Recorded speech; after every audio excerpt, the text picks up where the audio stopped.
मैं सोच रही थी, क्या आपने कभी सोचा है कि हमारी सब्जियां कैसे उगाई जाती हैं? ये सवाल बहुत महत्वपूर्ण है, खासकर आज के समय में जब हम अपने खाने की गुणवत्ता और उसके स्रोत के बारे में अधिक जागरूक हो रहे हैं।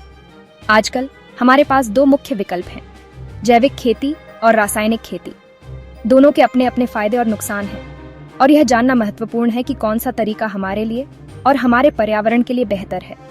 आज हम जानेंगे ऑर्गेनिक और केमिकल फार्मिंग के बारे में। आइए सबसे पहले जैविक खेती की बात करते हैं। दोस्तों, सबसे पहले बात करते हैं ऑर्गेनिक फार्मिंग की। जैविक खेती में हम प्राकृतिक तरीकों का इस्तेमाल करते हैं, जो न केवल पर्यावरण के लिए अच्छे होते हैं, बल्कि हमारी सेहत के लिए भी फायदेमंद होते हैं। इसमें हम प्राकृतिक तरीकों का इस्तेमाल करते हैं, जैसे कंपोस्ट, वर्मी कंपोस्ट और हरी खाद। ये सभी तरीके मिट्टी की उर्वरता को बढ़ाते हैं और उसे स्वस्थ रखते हैं, जैसे कंपोस्ट, वर्मी कंपोस्ट और हरी खाद। कंपोस्टिंग एक प्रक्रिया है जिसमें जैविक कचरे को विघटित करके पोषक तत्वों में बदल दिया जाता है। वर्मी कंपोस्टिंग में केंचुए का उपयोग किया जाता है, जो मिट्टी को और भी अधिक उपजाऊ बनाते हैं। इसके फायदे हैं कि ये पर्यावरण के लिए अच्छा है, मिट्टी की उर्वरता बढ़ाता है और हमारी सब्जियां भी हेल्दी होती हैं। जैविक खेती से उगाई गई सब्जियां अधिक पौष्टिक होती हैं और उनमें रासायनिक अवशेष नहीं होते।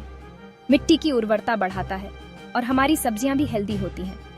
इसके अलावा जैविक खेती से मिट्टी की संरचना भी सुधरती है, जिससे जल धारण क्षमता बढ़ती है। लेकिन ऑर्गेनिक फार्मिंग में समय और मेहनत ज्यादा लगती है और उत्पादन भी थोड़ा कम हो सकता है।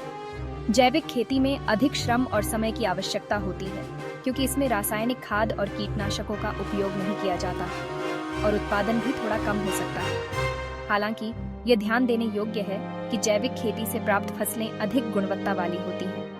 अब बात करते हैं केमिकल फार्मिंग की। रासायनिक खेती में हम रासायनिक खाद और कीटनाशकों का इस्तेमाल करते हैं। ये तरीका तेजी से उत्पादन बढ़ाने के लिए जाना जाता है। इसमें हम रासायनिक खाद और कीटनाशकों का इस्तेमाल करते हैं। रासायनिक खाद पौधों को तेजी से बढ़ने में मदद करती है और कीटनाशक फसलों को कीटों से बचाते हैं। इससे पैदावार जल्दी और ज्यादा होती है और मेहनत भी कम लगती है। रासायनिक खेती में कम समय में अधिक उत्पादन प्राप्त किया जा सकता है, जिससे किसानों को अधिक लाभ होता है और मेहनत भी कम लगती है।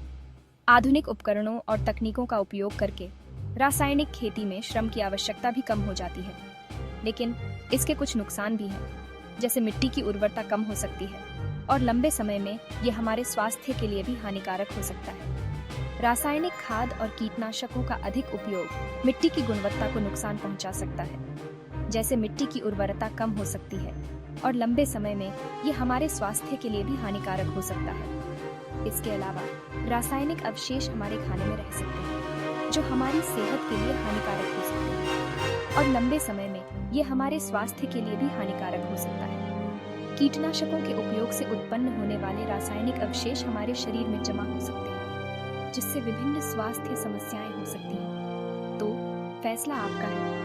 क्या आप ऑर्गेनिक फार्मिंग अपनाएंगे, जो पर्यावरण और सेहत के लिए बेहतर है, या केमिकल फार्मिंग, जो आपको जल्दी और ज्यादा उत्पादन देती है?